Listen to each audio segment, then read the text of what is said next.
what would be some of the like very important elements of strategy if you were coaching Jan Blachowicz versus Israel on this fight on Saturday? And does along with what would be your strategies if you were coaching him, does his really good leg kicks that Jan throws, does that play in at all any part in that strategy?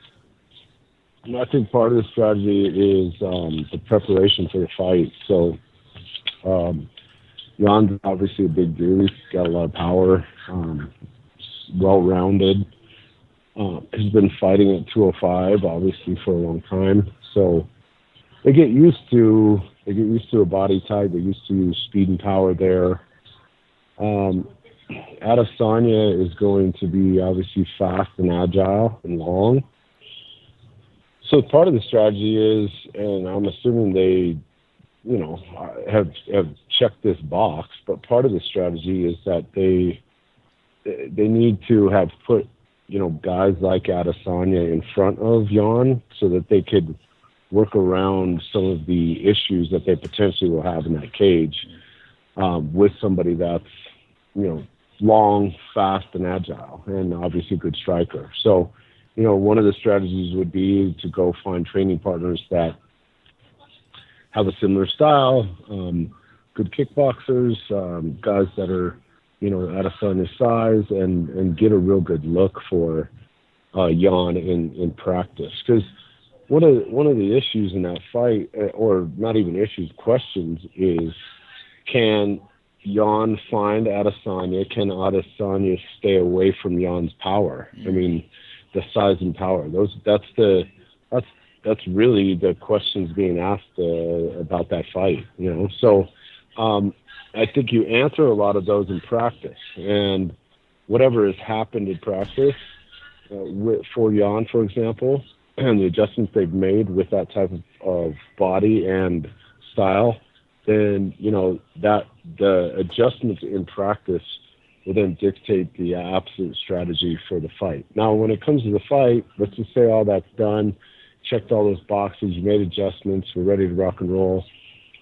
It comes in that fight. I mean, ultimately, you want to have it. It really is a long versus middle fight, meaning Adesanya wants to stay long, and if I was in Jan's corner, I would want him to be in mid-range, meaning hook, uppercut, elbow, knee, that type of range, so that you could work the short range, which would be the clinch or the takedown. So, the strategy for Jan is, in my opinion, is stay out of long range, jam him into middle, keep him in short, and make him put him on the mat and do it all over again, and utilizes Jan's speed, power, and size.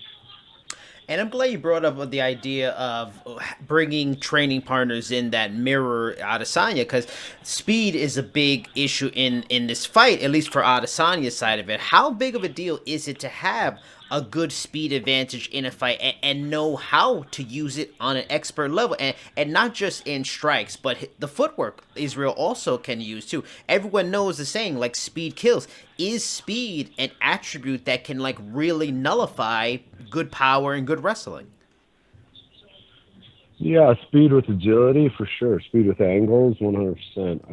The thing is, you know, Adesanya can't get caught going backward and standing tall, because Jan's obviously got real good power, and he's big. He's going to be bigger than him. So, and Jan's accustomed to taking strikes from 205ers, and so I'm not saying that Adesanya is not accustomed to taking strikes. He obviously comes from that world and that background, but it's different. I mean,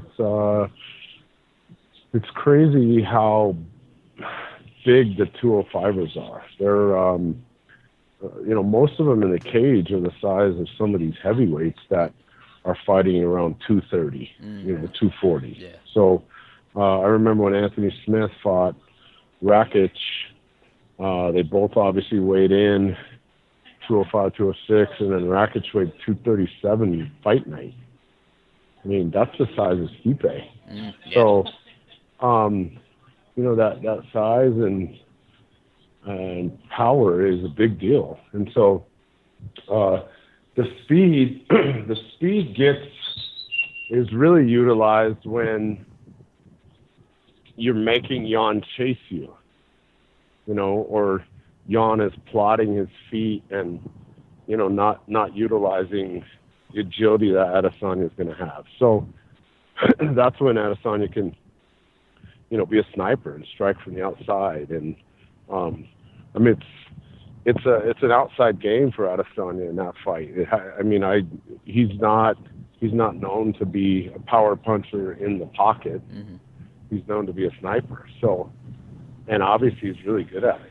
So, if you're, that speed advantage is important, but the speed won't matter if you can't utilize your range. So, ultimately, can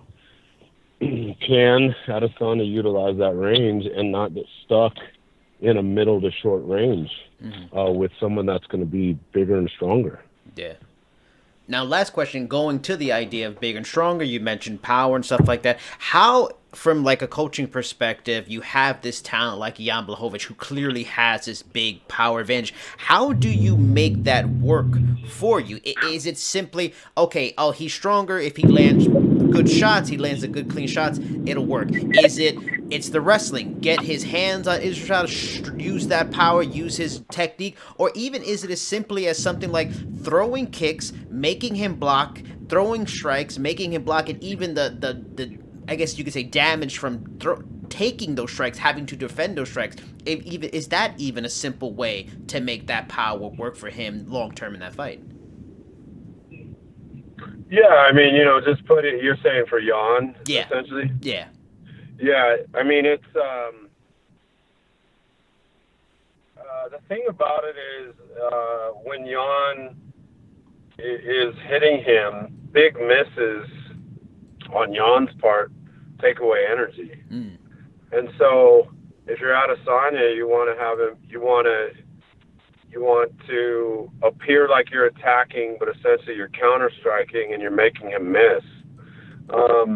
Someone like him with power and a size advantage, if he's touching you and hitting you, it's not going to feel good. He's going to be moving.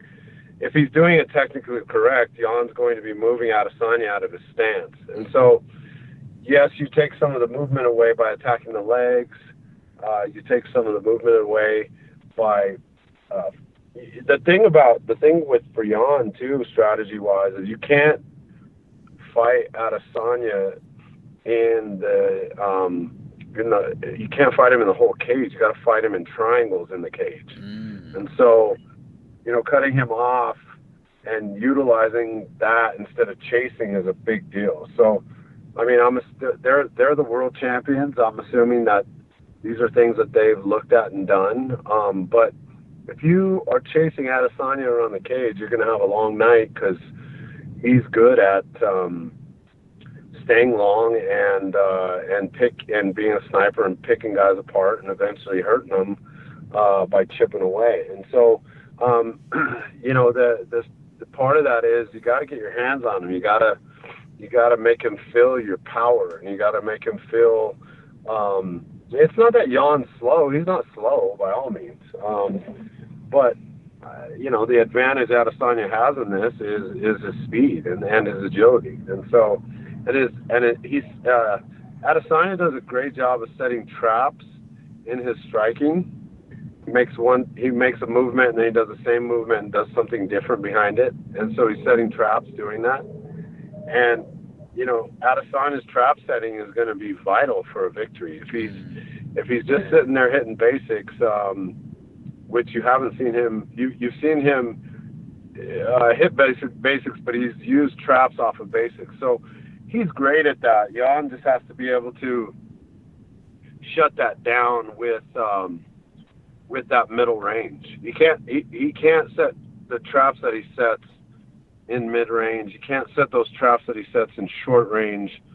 So you take away his attributes and then you're there. The reason we're fighting is to see, can one guy do that versus the other?